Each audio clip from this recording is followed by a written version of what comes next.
अब सुनई बिनु काना, बिना पैरों के चलता है, बिना कानों के सुनता है। अब कर बिनु कर्म करई विधि नाम। हाथ नहीं है, लेकिन दुनिया का ऐसा कोई कार्य नहीं है जो कर नहीं लेता है। आनन रहित सकल रस भोगी,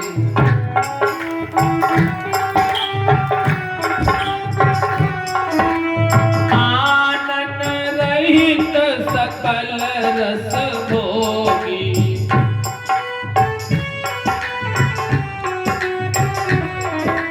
बिनु वाणी बकता पढ़ जोगी।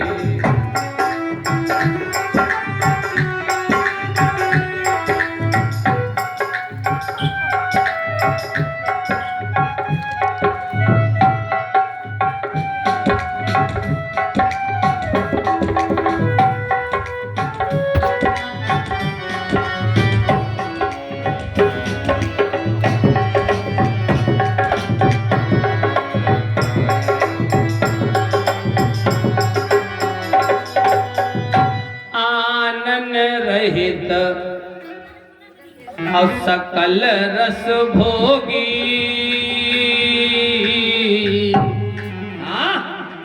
मुख नहीं है और सभी रसों का भोग करने वाला। बिनु वाणी बकता बढ़ जोगी, उसके समान बकता और दूसरा कोई नहीं। अब ध्यान देना, हाथ नहीं है, कर्म करता है। एक कवि ने 2 पंक्तियां लिखी हैं। तालाब पोखरे भरे हुए, आकाश में सागर कहीं नहीं। कि है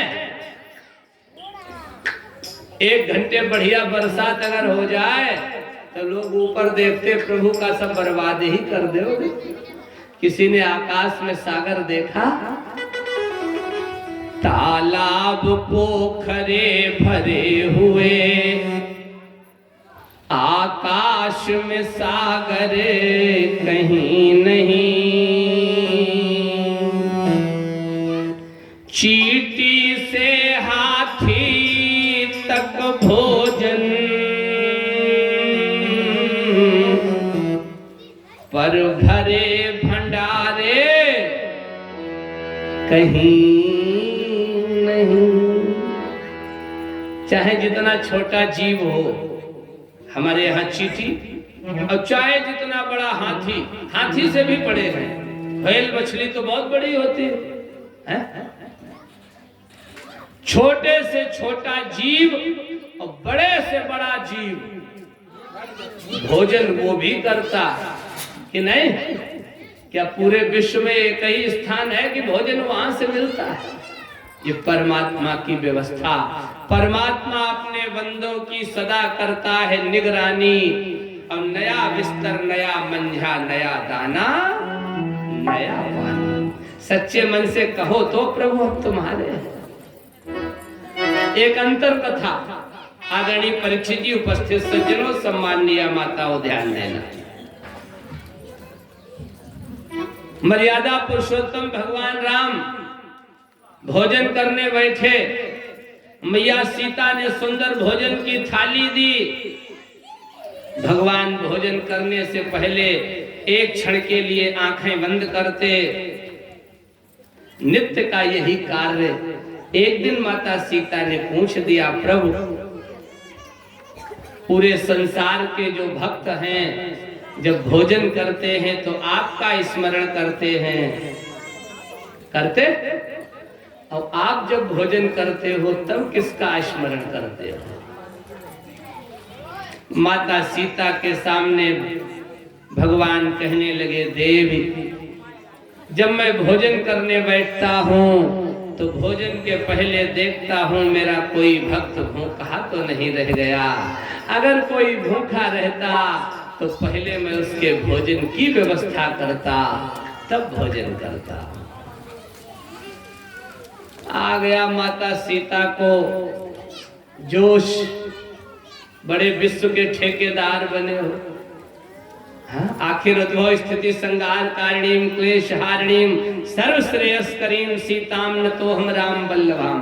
उद्भव स्थिति संहार करने वाली है आदिशक्ति।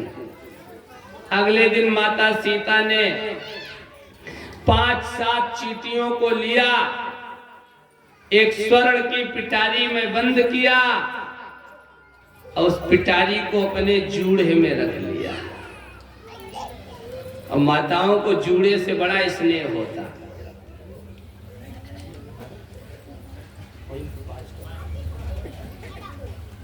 माता सीता ने उस स्वर्ण की पिटारी को लिया और माता सीता ने उस स्वर्ण की पिटारी को लेकर के अपने जूड़े में रख लिया। विश्व का विधाता मर्यादा पुरुषोत्तम भगवान राम भोजन करने के लिए बैठे। मैया सीता ने भोजन की थाली सामने रखी। भगवान ने एक क्षण के लिए आंखें बंद की। सीता की सारी कलाकारी जान ली। योग माया से कहा, चल मेरी माया। योग माया ने चींटियों के भोजन की व्यवस्था की। भगवान आंखें खोल करके भोजन करना शुरू कर देते। और जैसे ही भगवान ने भोजन करना शुरू किया, माता सीता ने कहा, प्रभु आज तो आपकी पोल खुल गई। भगवान ने कहा, देवी विश्व में कोई माई का लाल नहीं जो मेरी पोल खोल पावे। देखो, जिस स्वर्ण की पिटारी में तुमने चींटियों को बंद करके अपने जूड़े में रखा, जरा खोल के देखो। अब तो सीता कांपने लगी। और जैसे ही सीता ने जूड़े से स्वर्ण की डिब्बी को निकाल करके उसे खोला, तो प्रत्येक चींटी के मुंह में एक शक्कर का दाना था, चीनी का दाना था। बस वहीं पर भारत के कवि ने लिखा, परमात्मा अपने बंदों की सदा करता है निगरानी। और नया बिस्तर, नया मंजा, नया दाना, नया पानी।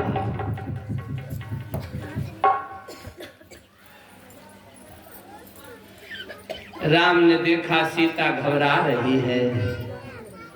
एक बहुत बड़ी कमी है माताओं में, ये झूठ बोलते बोलते बोल तो जाती हैं, लेकिन अगर इनकी झूठ की पोल खुल जाए, हाँ, बाय चांस बात मालूम हो जाए, तो जिस तुरंत कहती, टिंकू के पापा हम तुम्हारी कसम खाए नहीं, आज पहले ही दिन झूठी बोली। हाँ? राम ने देखा सीता व्याकुल हो रही है, कहा, देव चिंता न करो, तुमने जल्दी में ध्यान नहीं दिया। मैया कौशल्या इसी स्वर्ण की डिब्बी में भगवान का भोग लगाती, उसमें चीनी रखती, मिश्री के दाने रखती। हमें लगता तुमने जल्दी में ध्यान नहीं दिया, चीनी के दाने तो उसमें पहले से ही थे। भगवान ने बात घुमाई। सीता प्रभु के चरणों में गिर पड़ी, कहा, प्रभु मैं सौगंध खाती हूँ, आज के बाद ऐसी आपकी माया हमें कभी नहीं सताएगी। बस वहीं पर लिखा, चींटी से हाथी तक भोजन, पर भरे भंडारे कहीं नहीं। पत्ती पत्ती में कतरन है।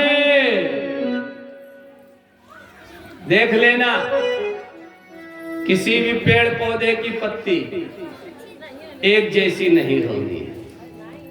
क्या डिजाइनिंग हाल कहीं है? ये परमात्मा की उसी है, कर बिनु कर्म करई विधि नाना। पत्ती पत्ती में कतरन है, पर हाथ में कैंची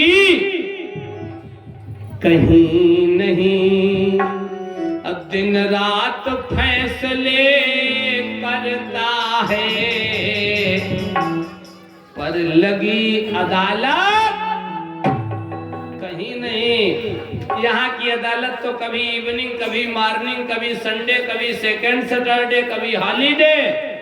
अब परमात्मा की अदालत में 24 आवर्स, 24 घंटे फैसले होते। अजल के नाम से न जाने क्यों लोग डरते हैं, मौत के नाम से न जाने क्यों लोग डरते हैं। मुसाफिर रोज आते हैं, ये रास्ता खूब चलता है।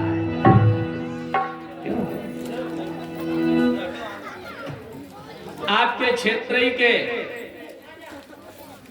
इधर फर्रुखाबाद रोड पर आपके एक गांव पड़ता है खुबरियापुर, है? खुबरियापुर में मैं कथा कह रहा था। खुबरियापुर के सामने ही गांव है सज्जनों, स्वर्गीय राम प्रकाश त्रिपाठी जी का, है ना? वहां के चौबे जी एक कथा सुन रहे थे। एक उन्होंने बहुत अच्छी पंक्ति हमें याद कराई थी, सुनाई थी। किसी की बात अगर मैं याद करता हूं तो उसका नाम सम्मान के सहित जरूर लेता। खुबरियापुर में ठाकुर राजपाल सिंह चौहान राष्ट्रपति द्वारा पुरस्कृत, है ना? उन्होंने प्यारी पंक्ति पढ़ी थी, आदमी लेटा जमीन पर लोग कहते मर गया। आदमी लेटा जमीन पर और लोग कहते मर गया।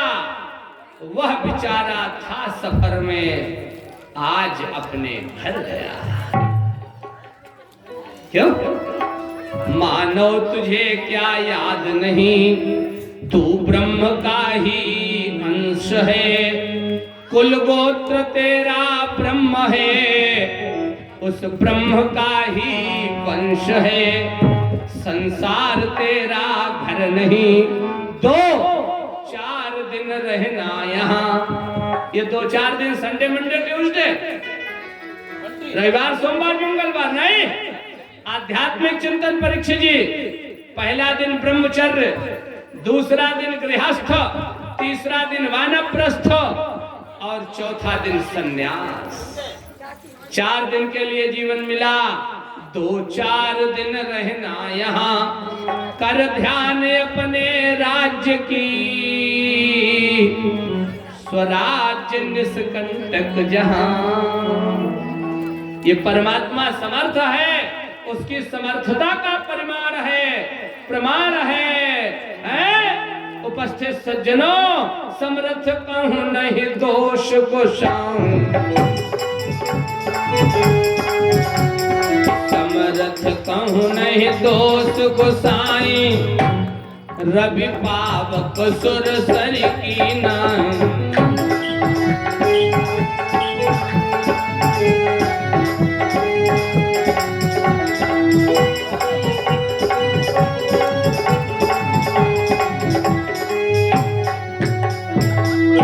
समर्थ कह नहीं दोष गोसाई। रवि पावक सुर सरी की नाई। सुधी श्रोता बहुत ध्यान दें। रवि सूर्य की किरणें अच्छी जगह भी पड़ती है, गंदी जगह भी पड़ती है, क्या उन्हें कोई दोष देता? क्यों? उन सूर्य की रश्मियों को सबको सोख करके शुद्ध करने की समर्थता है। पावक अग्नि अच्छा भी जलाती है, अब खराब भी। अग्नि को कोई दोष देता? क्यों? अग्निदेव में सबके अवगुणों को हजम करने की समर्थता है। ठाकुर हृदय कुमार बैस, ध्यान देना, ये बात भी तुम्हारे यहाँ नहीं सुनाई थी, है ना? ये तुम, हाँ भरद्वाज जी हैं। रवि पावक सुरसरी, देव नदी गंगा में है? कुछ बचा है जो बहता ना हो, लेकिन माता गंगा सबके अवगुणों को हजम कर लेती। एक इस प्रकार से इसे समझे, एक छोटा दृष्टांत। आपने एक गिलास जल पीने के लिए लिया, ठाकुर साहब राजेंद्र सिंह वैश्य जी ध्यान देना, आपने एक गिलास पीने के लिए जल लिया, और अगर उस एक गिलास जल में एक मक्खी पड़ जाए, क्या आप उस जल को पिएंगे? कोई पिएगा? फेंक देगा। लेकिन एक गिलास बढ़िया रबड़ी हो, रबड़ी फेंकोगे कि मक्खी फेंकोगे? हमें तो लगता है लोग मक्खी फेंकेंगे, है ना? क्यों? एक गिलास जल में एक मक्खी के अवगुणों को हजम करने की समर्थता नहीं है, लेकिन एक गिलास रबड़ी में एक मक्खी के अवगुणों को हजम करने की समर्थता है। चलो थोड़ा और आगे बढ़ो। आपने कुएं से एक बाल्टी जल निकाला पीने के लिए,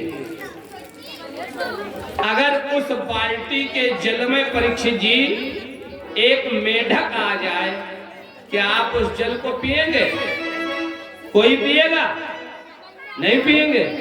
कभी झांक करके देखा कुएं में कितने मेढक हैं? अब ध्यान देना, एक बाल्टी के जल में एक मेढक के अवगुणों को हजम करने की समर्थता नहीं है, लेकिन एक कुएं के जल में अनेकों मेढकों के अवगुणों को हजम करने की समर्थता है। थोड़ा और आगे बढ़ो। अगर उसी कुएं में एक श्वान गिर जाए, श्वान DOG डॉग, कुत्ता गिर जाए और 2, 4, 5, 10 दिन में उसके प्राण निकल जाए, उसमें सड़ जाए, क्या उस कुएं के जल को कोई पिएगा? नहीं पिएगा। क्या नजर उठा के देखा माता गंगा में ऐसे कितने बह रहे हैं? अभी कुछ वर्ष पहले उत्तराखंड में केदार घाटी में त्रासदी हुई थी, है? हमने न्यूज़पेपर में पढ़ा था, फर्रुखाबाद में जो बांध बना है वहां तक डेड बॉडीज बह करके आई। क्या माता गंगा के जल में कोई दोष हुआ? क्यों? क्योंकि माता गंगा में उन सब के अवगुणों को हजम करने की समर्थता है। बस इसीलिए लिखा है, समर्थ कहूं नहीं दोष गोसाई,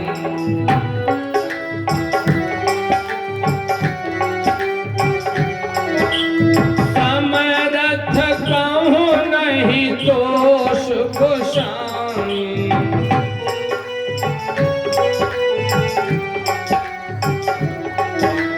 रवि पावक सुर सरी की नाई,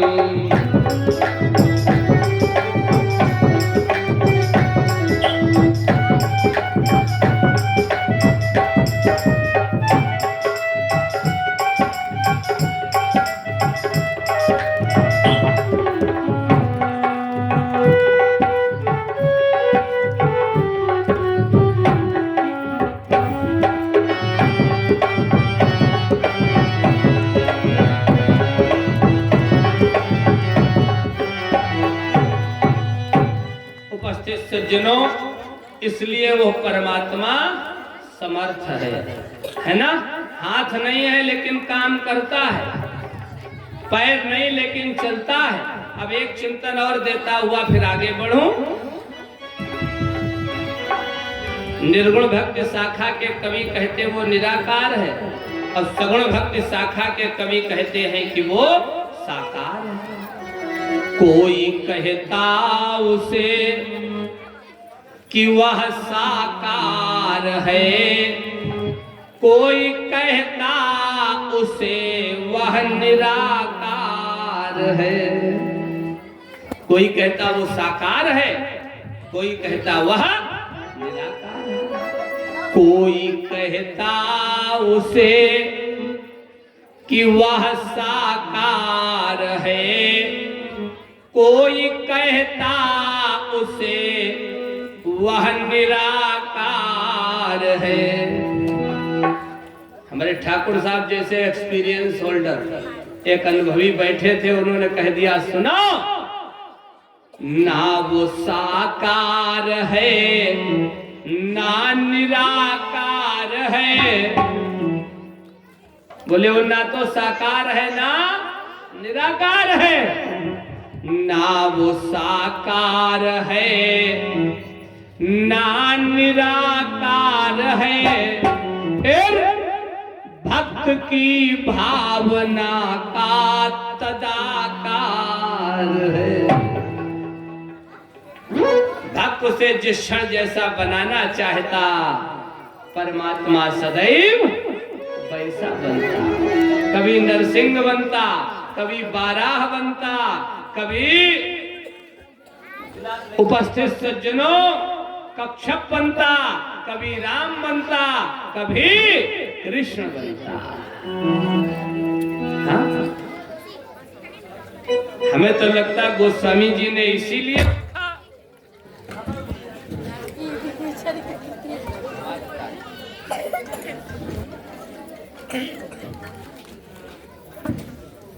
बोलो गोविंद भगवान की, श्री राधा कृष्ण महाराज की, श्री सीताराम भगवान की।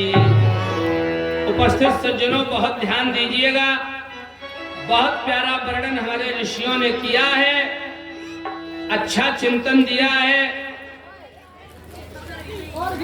हमारे यहाँ एक बहुत अच्छे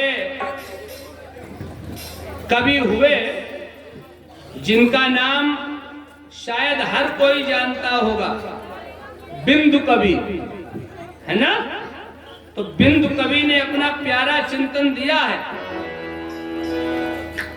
बिंदु कवि ने उपस्थित सज्जनों बहुत अच्छा लिखा है। संसार के करतार का आकार न होता, शब्दों पर बहुत ध्यान दें सभी सुधीर श्रोता, संसार के करतार का आकार न होता तो उसका ये संसार भी साकार न होता। संसार के करतार का आकार न होता तो उसका ये संसार भी साकार न होता। साकार से जाहिर है निराकार की हस्ती, साकार से जाहिर है निराकार की हस्ती, और साकार न होता तो निराकार न होता। आंखों से टपकते न कभी बिंदु के मोती। बिंदु कवि लिख रहा, जब कोई कवि कविता करता है, लिखता है, तो अपनी पूरी कविता में कहीं न कहीं अपना नाम समाहित कर देता। बिंदु कवि लिखता, आंखों से टपकते न कभी बिंदु के मोती, और निर्गुण से सगुण का जो बंधा तार न होता। हमें तो लगता है इसीलिए गोस्वामी जी ने लिख दिया, निर्गुण रूप सुलभ अति सगुण जान नहीं को।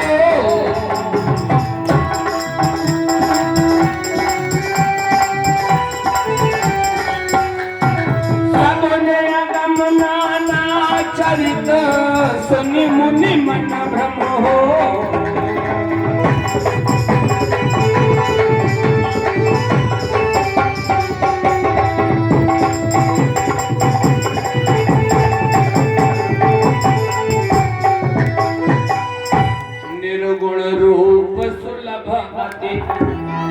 सगुण जान नहीं कोई। अरे निर्गुण के लिए तो कहते हो यहाँ परमात्मा है, सगुण के लिए तो ध्रुव की तरीके से 5 वर्ष की अवस्था में भजन करना पड़ेगा।